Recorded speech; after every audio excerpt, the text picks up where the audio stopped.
Cara untuk membangun motivasi ada dua. Pertama, menulis untuk apa, dan menulis untuk siapa yang kedua.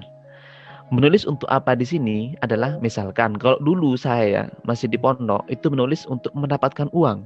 Ya namanya masih pondok gitu kan, uang uang serba tipis, serba terbatas. Kadang satu bulan dikirim 300, itu pun harus ngirit banget gitu kan.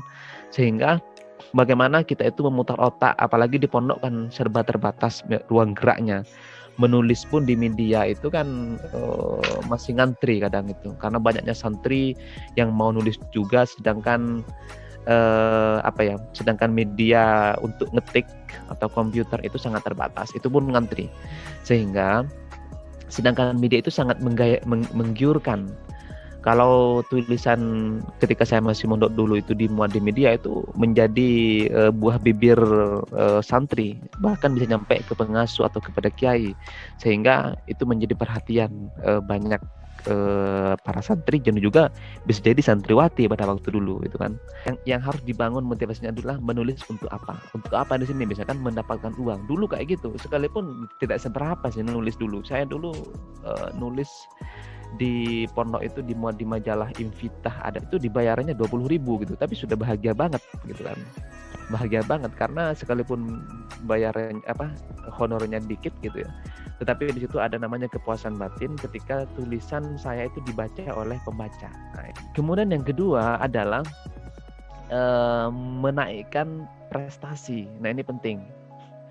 Kalau teman-teman ingat kata-kata Quraish Shihab. Quraish Shihab itu adalah termasuk tokoh mufasir yang namanya sudah dikenal di penjuru Nusantara di sini.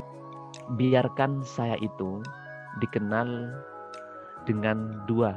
Pertama akhlak, yang kedua adalah karya. Jadi karya di sini adalah berupa, salah satunya adalah menulis. Nah, makanya di sini saya sebutkan menulis untuk apa, yaitu menulis bisa jadi motivasinya adalah untuk menaikkan prestasi. Teman-teman gak usah risau. Kalau teman-teman namanya mau dikenal, maka menulislah, kata Imam Al-Ghazali. Karena itulah yang akan bisa menaikkan atau mengangkat prestasi teman-teman atau martabat teman-teman sekeluarga. Yang kedua, menulis untuk siapa? Misalkan menulis untuk seseorang yang spesial. Bisa. Quraish Shihab misalkan, ketika putra putri beliau nikah, beliau selalu membuatkan sebuah buku sebagai kado buat putrinya beliau. Misalkan pengantin Al-Quran. Pengantin Al-Quran yang ditulis oleh Quraish Shihab itu sebagai kado buat putrinya yang bernama Najwa Shihab yang nikah dengan yang nikah dengan putranya Habib Hussein ya. Kedua, menulis untuk siapa? Bisa menulis untuk masyarakat atau publik. Ta'limul Muta'allim. Imam Az-Zarnuji itu dulu menulis Ta'limul Muta'allim itu karena keresahan. Dia itu ingin berbagi kepada masyarakat. Ternyata banyak orang yang menuntut ilmu itu yang kurang, etikanya itu kurang terhadap gurunya, sehingga beliau gelisah dan beliau menulis sebuah karya yang berjudul Ta'limul Muta'allim gitu. Metode untuk belajar, kalau lebih semacam itulah transliterasinya gitu.